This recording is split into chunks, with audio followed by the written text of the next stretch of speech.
देखिए, आप कहीं न कहीं दर्शकों इतना तो जानते ही हैं कि छठा घर जो होता है वो हमारा रोग का होता है, शत्रु का होता है, दुर्घटना का होता है और मार-पिटाई का भी होता है। तो जब मंगल छठे घर में होते हैं तो व्यक्ति को ऐसा बना देते हैं कि भैया या तो तू नहीं या मैं नहीं, यानी कि हर चीज़ में आपको कॉम्पीट करना ही करना है।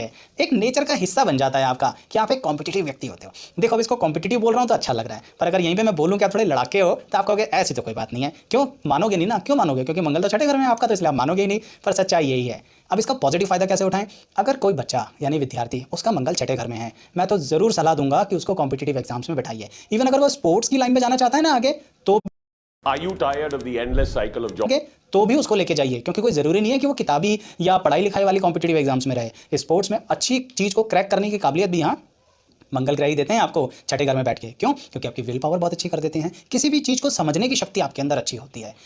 कभी कभी मैंने यहाँ देखा है कि मंगल आपको शायद किताबी ज्ञान कम दें, हो सकता है कि आप पढ़ाई में उतने अच्छे ना हो सकता है पढ़ाई बीच में छोड़ दें, लेकिन फिर भी आपको नॉलेज किसी बात की ज़रूर होती है। या आप घर गृहस्थी में ही रहेंगे ना तो भी आपको नॉलेज बहुत अच्छी रहेगी। कहने का मतलब कहीं ना कहीं इंसान अपने जीवन में समाज से बहुत कुछ सीखता है अगर मंगल छठे घर में है। क्यों? क्योंकि आप कॉम्पिटिटिव वाले व्यक्ति हो ना, तो बचपन से ही हर चीज़ में कॉम्पीट करते आ रहे हो, तो कॉम्पीट करोगे तो सामने कोई ना कोई तो होगा ही। जब सामने कोई ना कोई होगा तो आप उससे उसकी काबिलियत भी ले लेते हो और उसे हरा भी देते हो।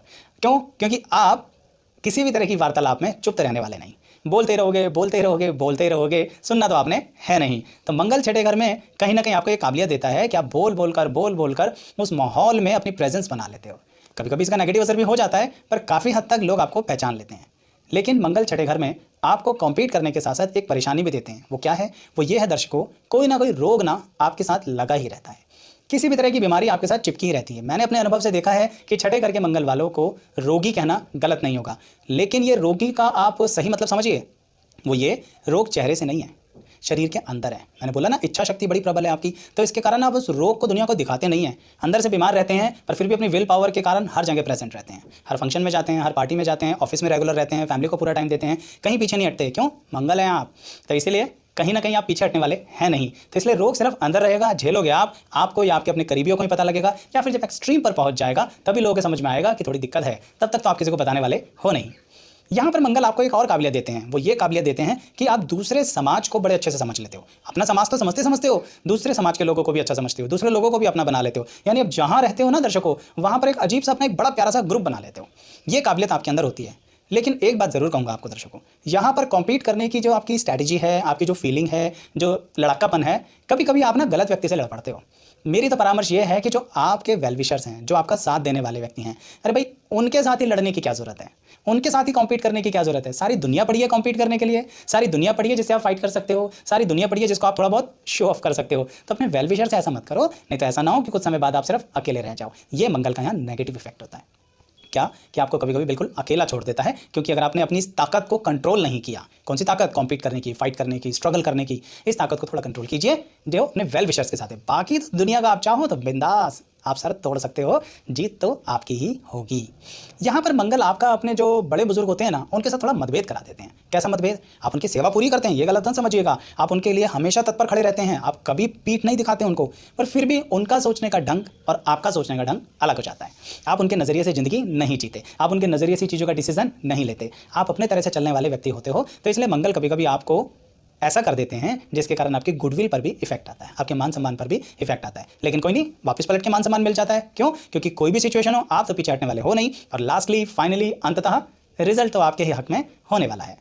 मंगल यहाँ पर आपको जिस तरह की भी ताकत देते हैं, हिम्मत देते हैं, प्रभाव डालने की क्षमता देते हैं, उन सबका पॉजिटिव इस्तेमाल कीजिएगा, नहीं तो बैकफायर हो जाएगा, यानी आपका अपना खुद का नुकसान हो जाएगा। थोड़ा इस बात को समझिएगा। मंगल आपके लिए करियर के पॉइंट ऑफ व्यू से यहाँ क्या दर्शाते हैं? मंगल ये कहते हैं कि आपको एम्प्लॉयमेंट में रहना चाहिए, आप अपने व्यवसाय से ज़रा दूर रहिए। क्यों रहें अपने दूर? कारण क्या है दर्शकों कि आप थोड़ा समाज में रहने वाले व्यक्ति हो, अकेले अलग थलग पड़े रहने वाले व्यक्ति हो नहीं, क्योंकि मंगल ने आपको काबिलियत ही ऐसी दी है। अब समाज क्या रहा भाई? अगर फैमिली में रहोगे, कोई ग्रस्त महिला है तो अपने घर, अपने समाज, अपने नेबर्स, अपने रिश्तेदारों के बीच में नाम कमाना है, उनसे कॉम्पीट करना है और आगे बढ़ते चले जाना है। भाई समाज तो शो ऑफ का है ही ना। आजकल सोशल नेटवर्किंग भी क्या है, जरा सा कुछ किया नहीं, दुनिया को दिखाना है हमने क्या किया। तो जो सोशल नेटवर्किंग पर धूम मचा देते हैं ना, पटापट पटापट पटापट हर पल इंस्टाग्राम पर रहते हैं और दुनिया उन्हें देखती है, हो सकता है उनका मंगल छठे घर में हो। तो इसीलिए मैं आपसे कह रहा हूँ कि आप जहाँ पर भी हैं, आप परिवार में हैं तो भी, और अगर आप करियर में हैं तो नौकरी में रहिए। जो लोग होते हैं ना ऑफिस के अंदर employee of the year, employee of the month, यार बार बार जीत जाते हैं, कमाल हो गया ये लोग, कभी भी हारते ही नहीं है। मतलब इनका तो फिक्स्ड ही है कि इन लोगों को अवार्ड और रिवार्ड मिलना है। चेक कर लेना कहीं उनका मंगल छठे घर में तो नहीं है कि सबको बीट करके आगे निकल गए। इसीलिए मंगल छठे घर में आपको मैनेजमेंट स्किल्स बहुत अच्छी देता है। आप घर में होंगे ना तो भी बड़ा अच्छा मैनेज करोगे, कहीं और जाओगे तो भी बड़ा मैनेज करोगे। मैं तो ये कहूँगा अगर आपके आसपास कोई मंगल छठे वाला व्यक्ति हो ना तो अपने काम उसको दे देना, थोड़ा सा उससे कहना भाई हमारी हेल्प कर दो, बस बस बस, फिर तो आपकी इतनी हेल्प करेगा व्यक्ति कि पूछे मत, सारा आपका काम अपने कंधे पे उठा लेगा और बढ़िया तरह से मैनेज कर देगा और ज़रा सा नुकसान नहीं होने देगा। क्यों? क्योंकि मंगल छठे घर वाले चोर नहीं होते, ईमानदार होते हैं। पर अगर कॉम्पीट करने में, शो ऑफ करने में आ गए तो दिक्कत हो जाएगी, पर अदरवाइज चोर नहीं होते, पूरी तरह से ईमानदार व्यक्ति होते हैं। तो इसलिए मैंने आपसे बोला कि आप जॉब में रहेंगे ना तो आप अपने कॉम्पिटिटर्स से आगे बढ़ते चले जाएंगे और डेफिनेटली आप जहां भी रहोगे आप एक बॉस की तरह रहोगे। यानी अगर मान लेते हैं सपोज टू से कि जैसे एक ऑर्गेनाइजेशन में 3 लेवल होते हैं, टॉप, मिडल एंड लोअर। अगर लोअर लेवल की जॉब वाले व्यक्ति के भी मंगल छठे घर में हैं तो समझ लीजिए जैसे RWA ऑफिस वगैरह में गार्ड्स होते हैं ना, तो जिसके मंगल छठे घर में होता है ना वो एक सिंपल गार्ड नहीं रखता व्यक्ति, वो सुपरवाइजर बनता है। समझ रहे हैं आप मेरी बात? कहने का मतलब कुदरत ने आपको मैनेजमेंट की स्किल्स दी हैं, तो आप कहीं भी रहेंगे ना तो लोगों को मैनेज करना आता है, चीज़ों को मैनेज करना आता है, लेकिन थोड़ा अपने गुस्से को भी मैनेज कीजिए, थोड़ा अपनी शो ऑफ करने की आदत को भी मैनेज कीजिए और अपनी पर्सनैलिटी को भी मैनेज कीजिए, अपनी ताकत को एक दिशा दीजिए। नहीं तो ऐसा ना हो जाए दर्शकों कि आप दिशाहीन होकर अपनी ही अग्नि में खुद ही जलकर खत्म हो जाएं और फाइनली एकाकीपन आपके हाथ लगे।